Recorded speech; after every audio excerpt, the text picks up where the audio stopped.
inside that I can't ignore. Oh, I feel it tonight. That look in your eyes got me begging for more. Oh, I feel it tonight. There's something inside that I can't ignore.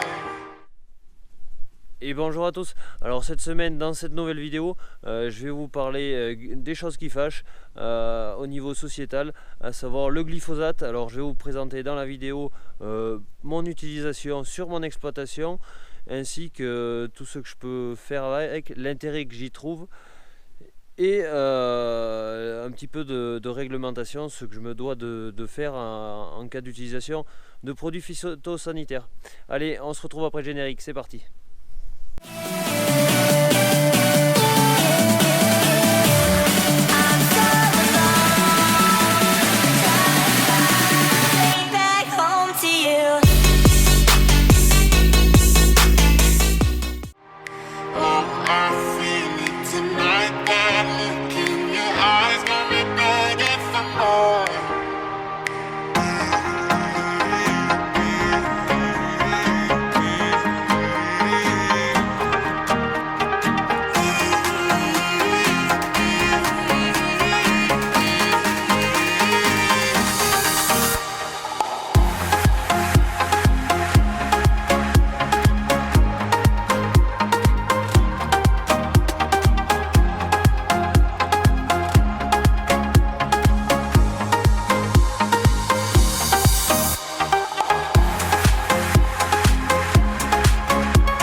Donc voilà, je viens d'aller récupérer le pulvérisateur qui était chez un adhérent de l'Accuma.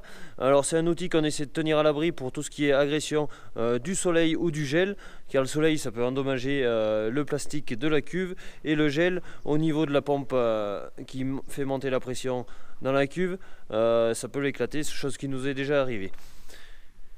Donc voilà, il est 19 h, il ferait un temps idéal pour aller pulvériser, mais je dois aller m'occuper de faire l'astreinte aux brebis, à savoir les rentrer et faire téter les agneaux, ainsi que complémenter l'alimentation des brebis. Donc c'est une opération que je vais repousser à demain. Donc on se retrouve demain, et si le temps le permet, on ira pulvériser et je vous explique tout ça. Allez, nous voilà rendus au lendemain. Du coup je vais vous présenter un peu le pulvérisateur. Alors c'est un pulvérisateur de marque Caruel, d'une capacité de 1000 litres, donc ce qui nous offre pas mal d'hectares.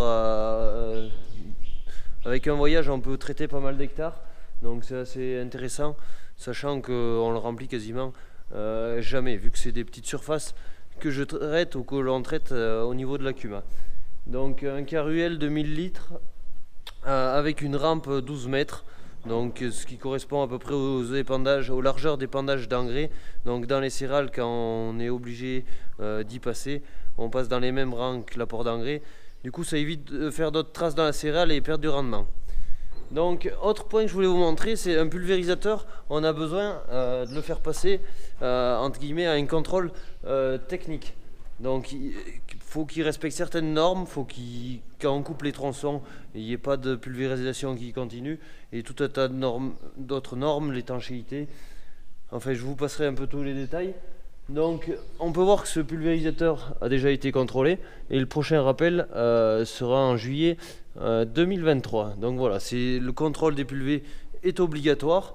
Donc dans la vidéo présentation de mon exploitation, je vous avais dit, d'ailleurs je vous mets le lien de la vidéo en haut, je vous avais dit que j'étais en exploitation de type conventionnel. C'est-à-dire qu'il m'arrive parfois, et quand il n'y a pas d'autre moyen, d'utiliser de la chimie pour mener à bien mes parcelles ou au niveau de mes bêtes lorsqu'elles sont malades. Donc il m'arrive d'utiliser ce genre d'outil, ce qui est très rare. Maintenant, il ne faut pas faire des généralités, on peut se servir de pulvérisateur, mais pas pour épandre des produits phytosanitaires. On peut très bien épandre d'autres types biologiques ou des apports d'engrais liquides, chose qu'on ne fait pas encore trop dans notre département où ça ne s'est pas trop développé. Donc chaque fois que vous voyez des pulvérisateurs attelés à des tracteurs, c'est pas forcément des produits phytosanitaires qu'il y a dedans. Donc voilà.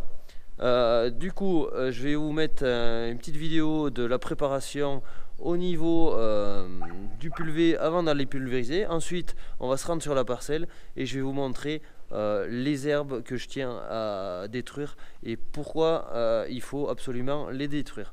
Donc allez, c'est parti, on regarde ça. Vous l'aurez sûrement compris, le produit utilisé que je vais utiliser, c'est le produit qui fait tant parler à travers les médias par de l'information bien ou mal, mais souvent à tort. Donc ça va être du glyphosate. Donc on prépare le produit, ensuite on va à la parcelle et je vous explique tout ça.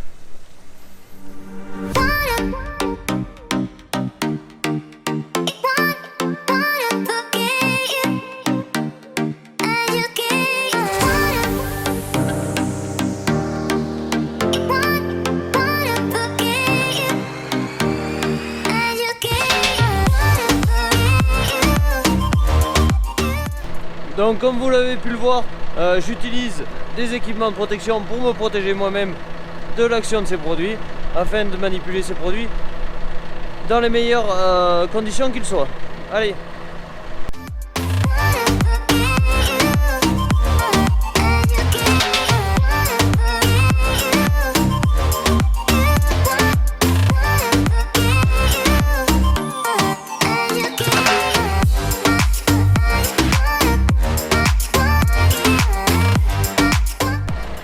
Donc voilà, je viens de préparer ce qu'on appelle la bouillie.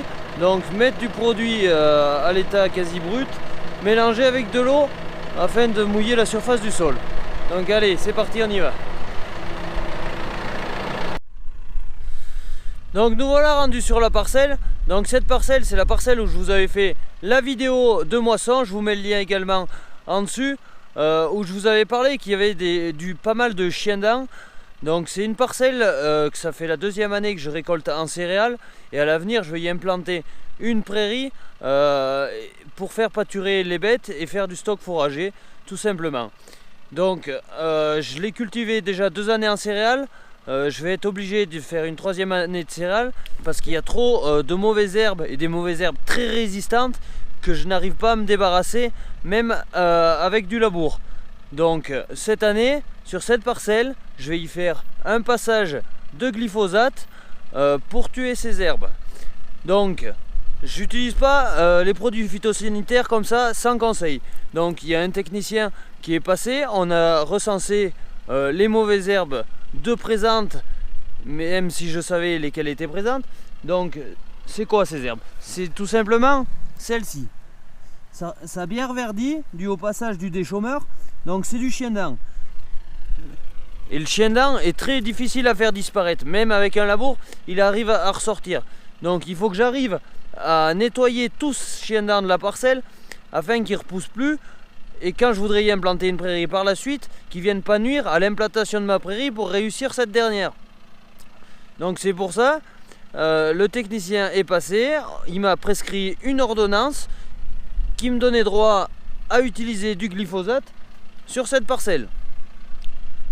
Donc au niveau du glyphosate, c'est des dosages assez élevés pour détruire du chien dent, c'est très difficile à faire partir. Donc au niveau du dosage, on est à 4 litres 8 hectares. Donc je vais y faire un passage de glyphosate et normalement les conditions sont à peu près optimum, ça va réussir. Et je n'y reviendrai quasiment plus sur cette parcelle pendant des années et des années si ça ne revient pas. Donc il va falloir faire attention aux méthodes de travail du sol pour pas que ça revienne non plus.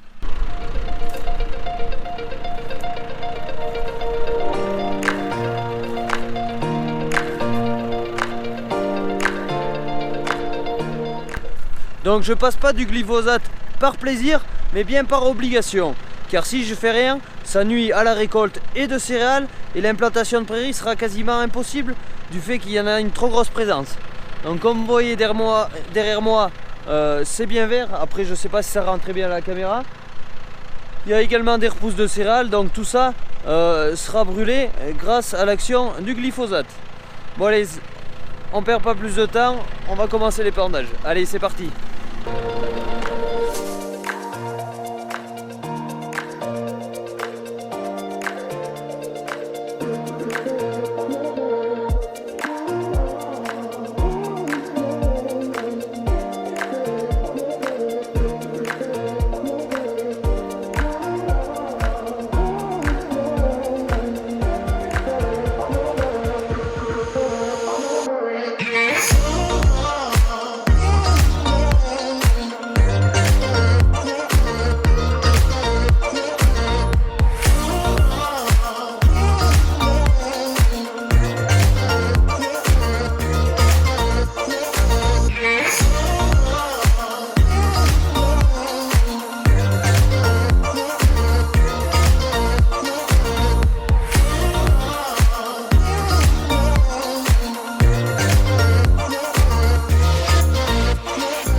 Donc au niveau de l'utilisation du glyphosate sur mon exploitation, c'est très rare.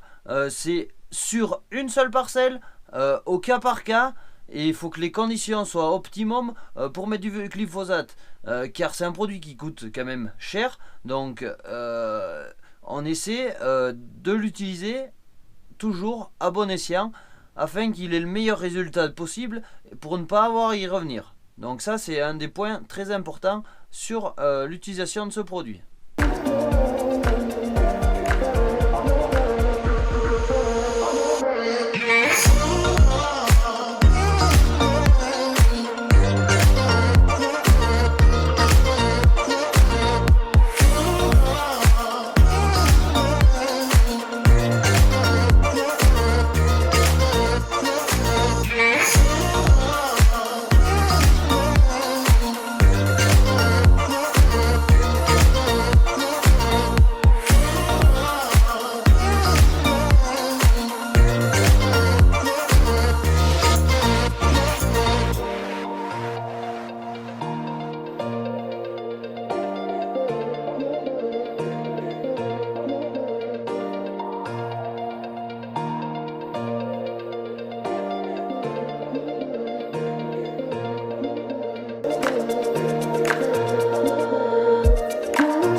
Donc voilà, je viens de terminer le chantier de pulvérisation. Vous avez pu voir quelques images prises au drone. Maintenant, il me reste plus qu'à enregistrer mon intervention de manière informatique, l'intervention que j'ai fait, afin que si j'ai un contrôle, je puisse justifier de l'utilisation de ces produits sur ces surfaces.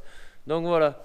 J'espère que cette vidéo vous a plu. N'hésitez pas à vous abonner à ma chaîne pour être tenu au courant des dernières vidéos et à activer aussi la cloche des notifications et à me suivre sur les réseaux sociaux. Puis quant à moi, j'ai qu'à vous souhaiter un bon dimanche et à bientôt pour de nouvelles vidéos. Ciao, bye bye.